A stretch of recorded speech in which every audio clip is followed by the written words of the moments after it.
When we talk about history, we normally limit our scopes to history-changing leaders, great battles, building projects, what areas of land a particular empire ruled at one time, and maybe to a lesser extent things like philosophy or mythology, but too rarely feel that we talk about the day-to-day lives of the people living in these ancient civilizations. To be fair, most stuff that got written down in ancient history was about the big important things. But that doesn't mean we can look through the historical record to learn about some of the now extinct cultures that once contributed to the tapestry of humanity. So what were the day-to-day cultures of Sumer, or the Minoans, or any other ancient peoples like? Now, of course, I could easily start with some of the more well-known cultures of antiquity, like Egypt or Rome. But as we have a lot more information on them, I'm actually going to save them for their own potential future videos and focus on some slightly more obscure cultures, starting at the beginning, like of human civilization. Let's talk about Sumer, just as a primer. The area we call Mesopotamia has played host to several different cultures. From the Sumerians to the Akkadians to the still existent Assyrians to Greeks and Persians from the outside, but Sumer was the one that started it all. The Sumerians lived at the dawn of civilization. Around the area the Tigris and Euphrates rivers meet, building cities like your Uruk, Larsa, Lagash, Eridu, and Nippur. The interesting thing about Sumer, though, is how different they were from all their neighbors. Where the other peoples of the area might have spoken an Afro-Asiatic or an Indo-European. Language Sumerian doesn't seem to be related to any other known languages, something linguists call a language isolate, with the language dying out in daily use by 1700 B.C. Much of what we know about Sumer actually comes from the Akkadians, who used Sumerian as a prestige language long after it died out in vernacular usage. Copying old Sumerian records as writing aids to help students learn to write cuneiform until as recently as the year 100. It's basically like medieval Europe in Latin, but before I start just summarizing the civilization, we have to answer, what exactly is a culture? And how do you talk about 1 in 500 words or less?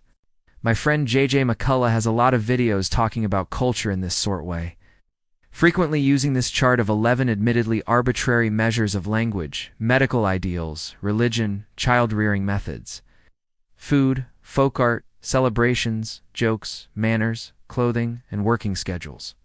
Obviously, we have records on all of these things for cultures that have been extinct for thousands of years. I'm not going to follow this list exactly, but I still think that's a good reference because it focuses not just on the material, holidays, cuisine, music, literature, and all the like, but also the immaterial, unspoken rules of a culture like concepts of time, theories of medicine, attitudes towards self and family, or what it even means to show respect to someone in the first place.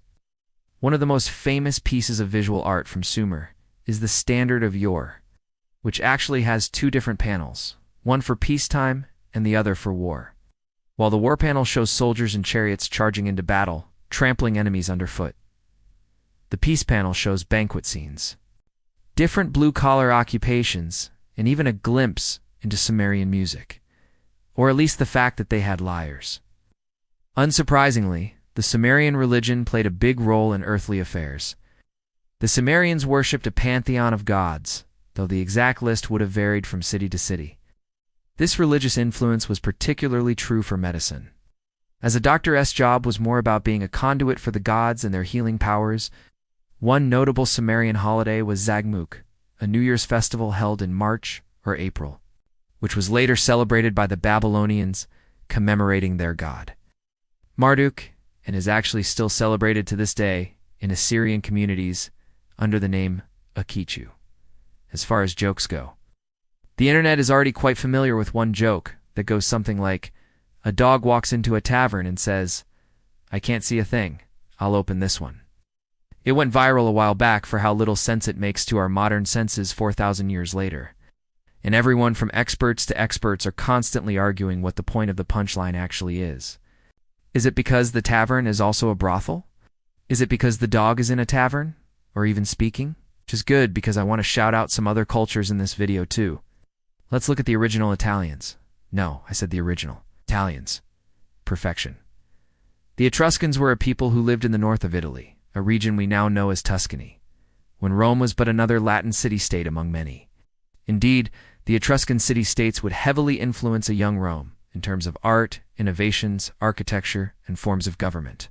The Etruscans worshipped a pantheon of gods similar to the Greek and Roman pantheons. Yes, the Greeks and Romans worshipped different pantheons, just very similar ones with a common ancestor. Wow. Though the Etruscan gods were decidedly more reasonable than their more famous Greek and Roman counterparts, in place of Zeus and Jupiter, they had Tenia, who could throw 3 different types of lightning bolt. For 2 of those, he needed permission from a council of other gods. Mars also had Laron, Juno had Uni, and many legendary figures also made it into the canon, like the demigod Hercules, Heracles, whom the Etruscans called Hercule. And yet, despite their outward similarities to the Greeks and Romans, the Etruscans were related to neither, as the Etruscan language belonged to a language family that predated the spread of the Indo-European languages into the area known to linguists as Tercinian. In fact, the Etruscans didn't actually call themselves Etruscans but Racina. But if you want to learn more about the language, I talk more about that in another video, so I won't repeat myself here. One common artifact left behind by the Etruscans are these hut urns, shaped like little houses for one's cremated remains. Even if this is a semi-stylized depiction of a typical Etruscan house, these still give us a glimpse into what their non-stone-built structures would have been built out of, and how they would have been shaped. Paintings and frescoes also show us what Etruscan dinner parties would have been like, even leaving behind full banquet sets, overall showing an incredibly rich and prosperous Iron Age society. The Etruscan city-states were organized similar to the Greek and Latin city-states of the era, or indeed most civilizations of the time, with cities like Vili, Archenia, Iridium, Perusia, and several others forming a confederation of sorts. This confederation's influence spanned from the Po River to Campania and over to Corsica, and was known to the other stewards of the Italian peninsula as the Dodecapolis, or the 12 cities, though this roster wasn't fixed, and didn't actually have to number 12 cities. Just as the Etruscans preceded Rome, so too did the Minoans precede ancient Greece. The Minoans were a people from the island of Crete, who flourished during the Bronze Age, leaving behind majestic sites like Knossos and Phastos. These palaces were massive compounds, with flat roofs, open courtyards, and ample parking. These structures were gradually expanded, with new halls and chambers tacked on throughout the centuries. The Minoan civilization, named after the Nossan king Minos, and not to be confused with the Mycenaeans of mainland Greece, was organized in what is known as a palace economy, with palaces at the center of a bunch of farms. Basically one where workers contributed their goods to the palace, where they could then be exchanged for other goods and services. One noteworthy tenet of Minoan culture was the status of women, which on the whole was a lot better than most other historical societies. Paintings show women in what appear to be positions of wealth and authority, wearing elaborate, colorful robes in contrast to Minoan men in their kilts and loincloths who are never shown seated.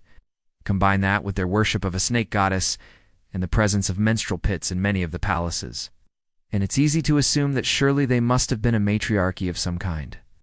As interesting as that idea may be, the truth is more likely not that far across the spectrum, and many of the original arguments for this are shaky at best. It's hard to verify this for sure, though, as the Minoans are an eerily silent culture.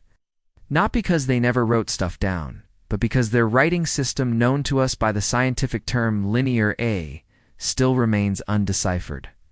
But even if we can't know what their language was like, what they joked about, or even what they actually called themselves, the Minoans did leave behind plenty of famous murals showing what their culture valued.